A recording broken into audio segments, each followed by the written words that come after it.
Olá pessoal, boa tarde, tudo bom com vocês? Espero que todos estejam bem, né? Espero que todos tenham tido um final de semana maravilhoso, né? Perfeitamente bem.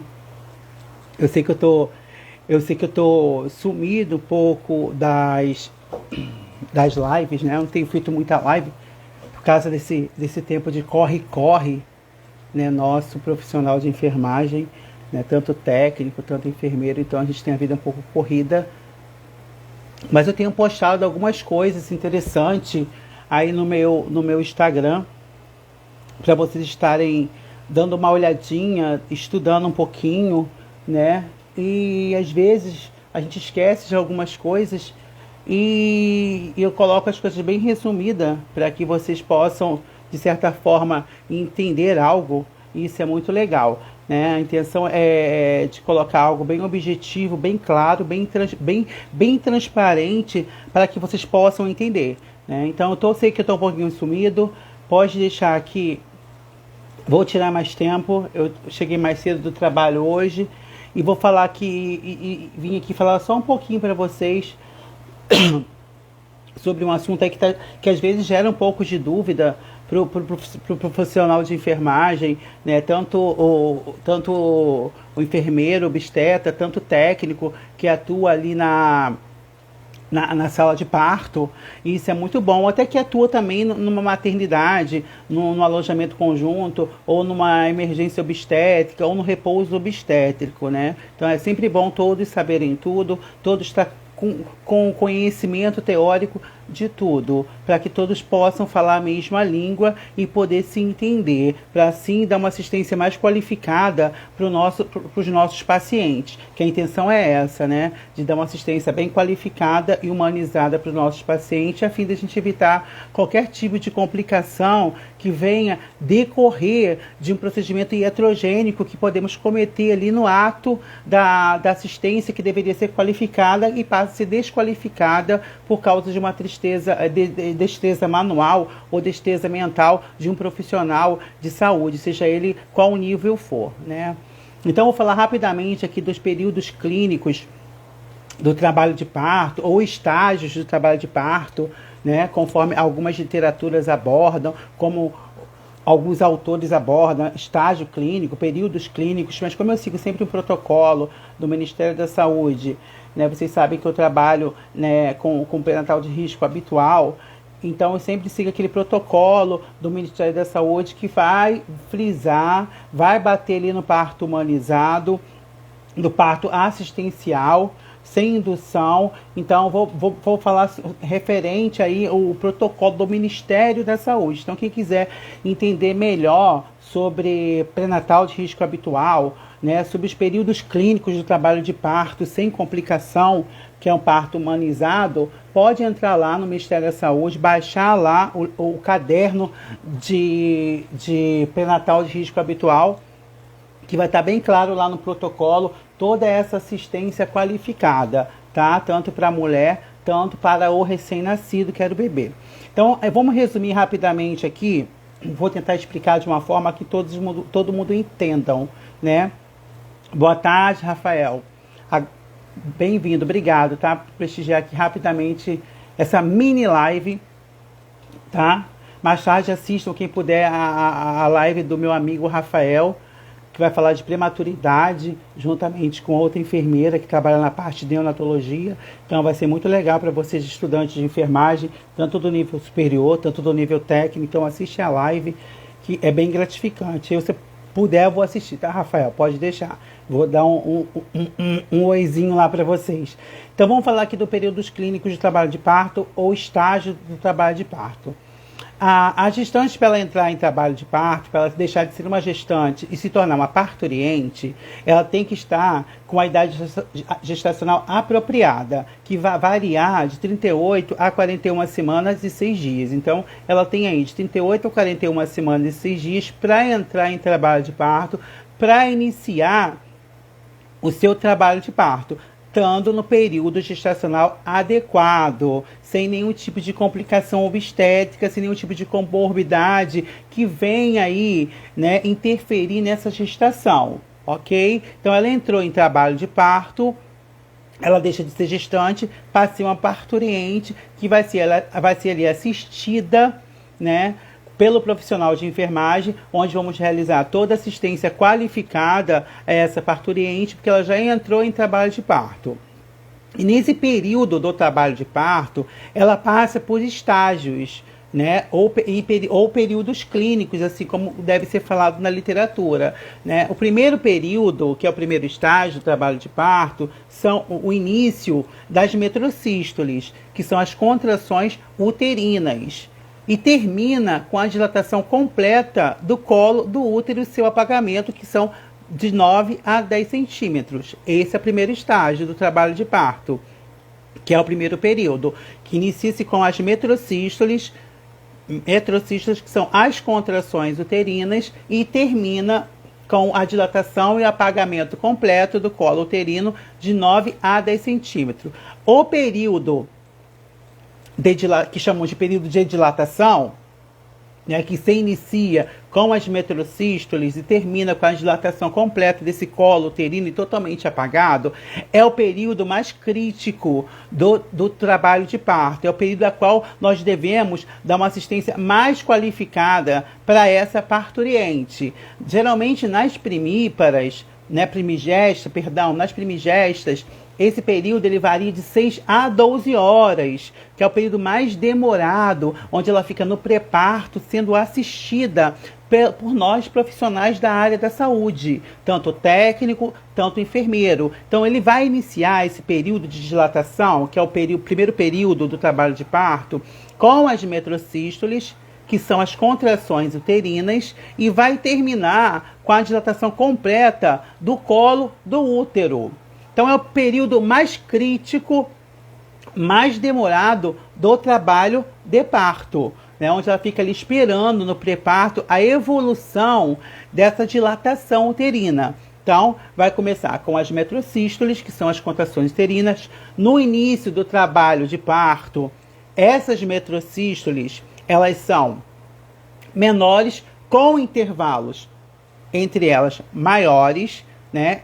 Ela vem uma a cada 25, 30 minutos, as contrações. Conforme vai ocorrendo o processo de dilatação nesse período, essas metrocístoles vão se tornando maiores, com intervalo menores. Chega a ter 2 ou 3 contrações a cada 10 minutos, tá? Então, o primeiro período do trabalho de parto é chamado de dilatação. Esse período ele se inicia com as metrocístoles, que são as contrações uterinas, que no início do trabalho de parto, essas metrocístoles, as contrações são menores, com intervalos maiores. Conforme o trabalho de parto, no período de dilatação, vai evoluindo, essas metrocístoles vão se tornando maiores, com intervalos menores, onde nós temos que monitorizar, né, essa parturiente. Às vezes a gente tem que ficar avaliando o BCF com sonar Doppler de meia hora. Temos que colocar essa paciente no CTG, na cardiotocografia, que ali a cardiotocografia tem a função de avaliar a viabilidade fetal, as contrações uterinas, os movimentos fetais, a frequência dessas contrações uterinas.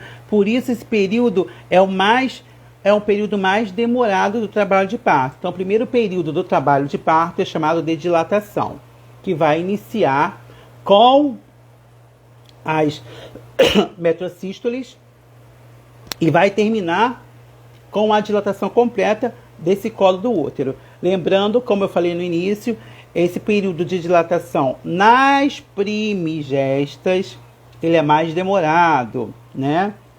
Inicia-se, pode ele demorar mais ou menos de 6 a 12 horas de evolução, esse período de dilatação, que vai iniciar com as metrocístoles e vai terminar com o apagamento e dilatação total do colo do útero de 9 a 10 centímetros, onde o bebê vai estar coroando, lembrando-se que no período de dilatação existe aquele mecanismo do trabalho de parto, aquele mecanismo fetal do trabalho de parto, né, encaixamento, descida desse feto para que ocorra o período expulsivo. Mas deixando claro, eu vim aqui só falar dos períodos clínicos do trabalho de parto, para tirar dúvida de pessoas que me perguntaram lá no direct há muito tempo, e eu não tive um tempo para vir aqui responder. Então, estou vindo aqui rapidamente, nesse tempo caloroso, para estar respondendo para algumas pessoas que perguntaram isso para mim.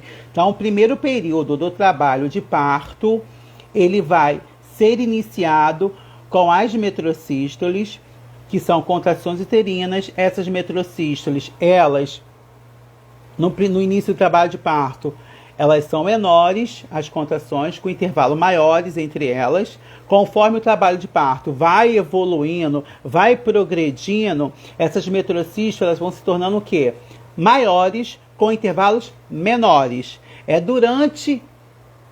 Não é no início, é durante esse processo de evolução do trabalho de parto, das metrosístoles, da dilatação, que nós devemos ficar controlando o BCF, controlando os sinais vitais, né? Avaliando a contratibilidade uterina, ou seja, avaliando as metrosístoles, quantas metrosístoles essa paciente tem, quanto tempo de duração cada metrosístole, porque no início ela vai se tornando, como eu falei, elas são menores, né? As contrações são poucas, com intervalo maiores. E conforme o parto vai evoluindo, essas metrosístoles vão ficando o quê? Maiores, com intervalos menores, chegando a ter 2 a 3 metrosístoles em 10 minutos.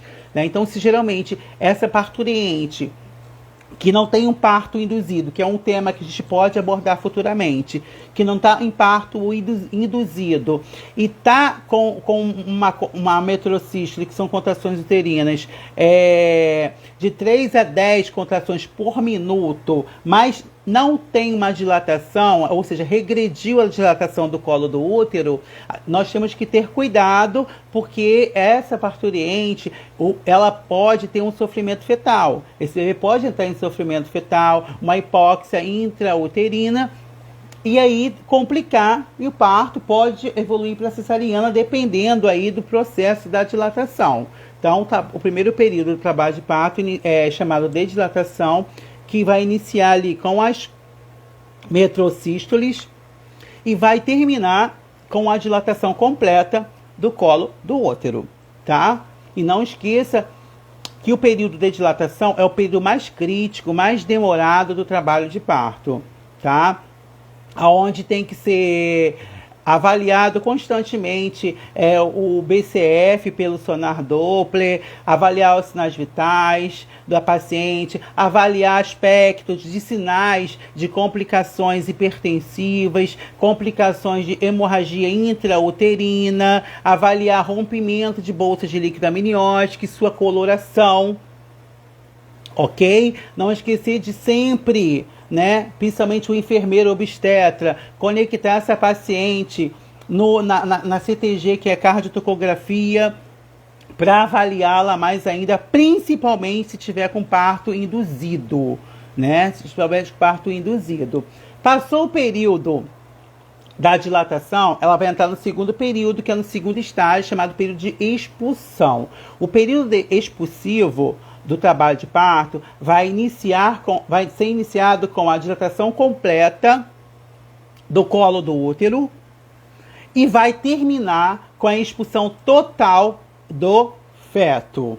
Pronto, acabou-se a dor, né? Porque o pior período passou, que é o primeiro estágio, que é a dilatação, que é um período muito demorado, né? Que demora ali de 6 a 12 horas, principalmente se for uma primigesta. Nas multigestas, nas secundigestas, geralmente são períodos mais evolutivos, mais rápidos, né? Por isso a gente sempre orienta, quem faz pré-natal aqui de risco habitual, a gente sempre orienta lá no pré-natal de risco habitual, quando ela começa a sentir aquelas contrações na região suprapúbica ou embaixo do ventre, ou na parte posterior, né, da região lombar, ela está iniciando uma metrocista de treinamento. A gente tem que estar orientando ela sobre os exercícios pélvicos, para o assoalho pélvico, para facilitar lá no período de expulsão, para facilitar no período de dilatação. Então isso é muito importante, essas orientações sobre as metrocístoles de treinamento, dado a essa gestante, que às vezes é uma gestante adolescente, que não tem noção do que é um trabalho de parto, e chega na maternidade, também não é orientada o que pode acontecer com ela. Então, o primeiro período clínico do trabalho de parto é o período de dilatação, ou estágio de dilatação, que vai iniciar com as metrocístoles, que são contrações uterinas, e vai terminar com a dilatação completa do útero, né, de 9 a 10 centímetros, ali, de acordo com a bibliografia, que é o Manual de Obstetrícia do Ministério da Saúde. As metrocistas, no início desse período, que é o período mais crítico, como eu já falei, que demora de 6 a 12 horas, no início elas são menores, com intervalo maiores. Conforme o trabalho de parto vai evoluindo, essas metrocistas vão ficando menores, com intervalos, vão ficando maiores, com intervalos menores. Aí ela passa para o segundo período do trabalho de parto, que é chamado período expulsivo.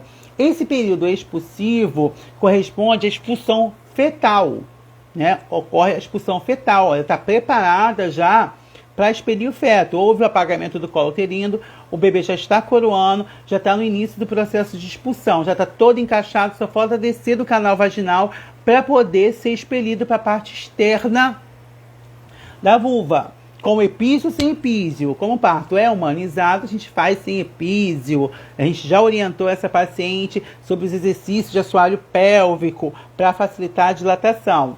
Então, o processo de expulsão ele vai iniciar com a dilatação completa do colo do útero, 10 centímetros, e vai terminar com a expulsão total do feto, período expulsivo.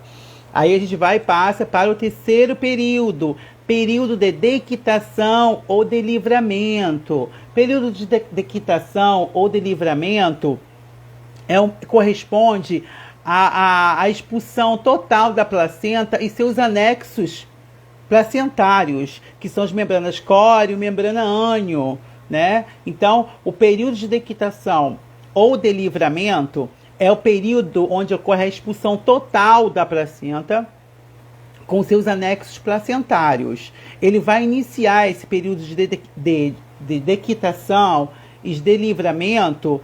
Ele vai iniciar com a expulsão total do feto e vai terminar com a saída ou expulsão total da placenta e seus anexos placentários. Aí a gente passa para o último período do trabalho de parto, que é o período de Glinberg, né?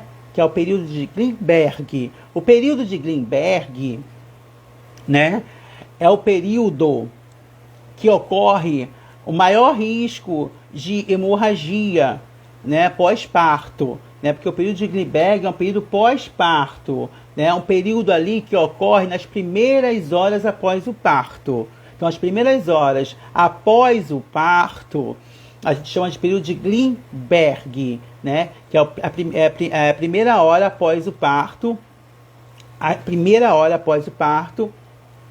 onde ocorre ali o fluxo de sangramento maior, que pode ter a ocorrência de processos hemorrágicos, que pode gerar uma complicação lá no puerpério imediato, chamada hemorragia puerperal, né? Então, o período de Glinberg, ele vai iniciar após a dequitação, que é a saída ou expulsão total da placenta e seus anexos placentários, e vai terminar 1 hora após o parto, tá? Então, o que é um período de Glinberg? O que é período de Glinberg?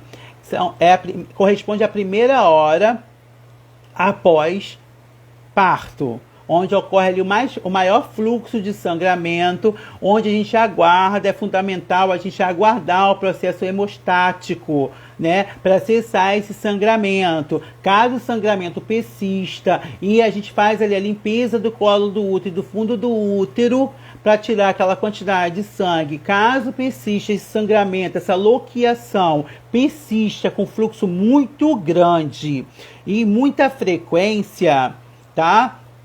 Tem que ser avaliado, tem que levar essa parturienta, essa puérpera para a sala de parto, para a gente estar avaliando onde pode estar tendo um vaso que está sangrando ali, ou principalmente quando não teve episiotomia. Então, se você não fizer uma avaliação e inspecionar, né, o colo do útero, o canal vaginal, a vulva, né, a parte interna e externa vulvária, pode ter um rompimento de vaso ali que você não percebeu, né, que o enfermeiro obstetra não percebeu, ou o técnico não está percebendo lá no pós-parto, né, que é no período do puerpério imediato. Não está percebendo que aqueles locos não estão cessando, estão aumentando em coágulo. O útero não está evoluindo, tem aquela atonia uterina, que é aquela incapacidade de contração da musculatura uterina de evoluir e voltar ao seu tamanho normal, e a paciente acaba evoluindo para choque hipovolêmico por causa de uma hemorragia pós-parto. Então, tem que ter cuidado, é um período muito complicado, o período de Grinberg. O período de Grinberg é a primeira hora pós-parto, é a primeira hora após o parto, né, que ocorre ali. O período de Grinberg, ele vai iniciar com a expulsão total da placenta e seus anexos placentários, e vai terminar uma hora pós-parto, onde essa puérpera já está no alojamento conjunto, sendo observada pela equipe de enfermagem, e já está no período de puerpério imediato, tá? Então é o período onde pode ocorrer uma grande frequência de sangramento vaginal, tá? Tem a chance de ter um processo de hemorragia puerperal, e se a gente não tem uma expensão, uma avaliação dessa puérpera, ela pode evoluir para choque hipovolêmico, né? Porque, como eu falei anteriormente, não teve episiotomia, o corte para expulsão fetal, mas o parto normal, a passagem do feto no período expulsivo, pode ter causado um trauma, né? Que são os hematomas vulvares. Esses hematomas vulvares pode ser interno ou externo. Então, por isso é importante que o enfermeiro que é obstetra, que faz o parto humanizado, avaliar e inspecionar a parte interna da vulva e inspecionar o colo do útero, que fica com hematoma, hiperemiado, inspecionar, e a parte externa. E o profissional técnico de enfermagem dá continuidade desse processo lá no puerpério imediato, né? Avaliar a loquiação, os locos, se persistem, se continuam, a quantidade, o aspecto desse locus, e a passar para o enfermeiro, e nunca deixar de avaliar os sinais vitais e o nível de consciência, e inspecionar o aspecto físico da sua paciente. Porque ela pode estar entrando em choque hipovolêmico, mas como você não sabe detalhes clínicos, né? O que é um choque hipovolêmico, o que é um processo hemorrágico, né? O que é uma hemorragia, quais são os sinais clínicos de uma hemorragia interna, que ela está tendo hemorragia interna, mas está sendo externa, porque a loquiação é um sinal de hemorragia quando ela não passa, né? Ela não se excede, ela não progride, ela regride, começa a sangrar, e o técnico não consegue detectar isso para passar para o enfermeiro, que é vocês que ficam ao beiro do leito. Então, eu só vou saber que aquela paciente, a loquiação não está persistindo, está em grande quantidade, está em coágulo, ela está hipocorada, está taquicárdica, ela está hipotensa, ela está letárgica, ela está sudoreica ou com diaforese, hipocorada, pálida, né? Ela está tendo uma atonia uterina, se você passar para mim, que você fique à beira-leito com ela. Então, voltando aqui, resumindo aqui, quais são os períodos clínicos de trabalho de parto? Dilatação, que vai se iniciar ali com as metrocístoles, que é a contração uterina, e vai terminar com a dilatação do colo do útero. Aí passa para o segundo estágio, segundo período expulsivo ou expulsão, que vai iniciar com a dilatação completa do colo do útero e vai terminar com a expulsão total do feto. Passamos para o terceiro estágio, dequitação ou delivramento, tá? que vai iniciar ali com a expulsão total do feto, tá? E vai terminar com a expulsão total da placenta e seus anexos placentários, ok? E vamos para o quarto período, chamado período de Glinberg, ou estágio de Glinberg, que é um período que corresponde à primeira hora pós-parto, que é o período onde ocorre ali o maior fluxo de sangramento, tá? Então a gente chama de período de Glinberg, que corresponde ali à primeira hora após o parto, onde o fluxo de sangue é muito intensivo nesse período, onde tem que ser inspecionado toda a cavidade uterina, que é inspecionado o colo uterino, a parte interna da vulva e a parte externa, e dar continuidade lá no pós-parto, né, que é o puerpério imediato. Então, o trabalho de parto, ele passa por 4 períodos clínicos ou 4 estágios, de acordo com qualquer literatura que você for usar. Lembrando que, se você quer se atualizar em relação a pré-natal de risco habitual, baixa aí o manual do Ministério da Saúde, tá? De 2019, 2020, principalmente 2020, e leia, que não existe melhor bibliografia, melhor base teórica do que a do Ministério da Saúde, que é o protocolo operacional padrão que nós usamos para realizar um pré-natal de risco habitual. Recapitulando, o trabalho de parto passa por 4 períodos clínicos, que são estágios. Período de dilatação, período de expulsão, período de dequitação ou de livramento e período de Glinberg. Não esqueça: dilatação, expulsão, dequitação ou de livramento e período de Glinberg. Esses são os 4 períodos clínicos do trabalho de parto. O pior período clínico do trabalho de parto, mais demorado, é o de dilatação, principalmente nas primigestas. Esse período pode variar de 6 a 12 horas, lembrando que ele se inicia com as metrocístoles.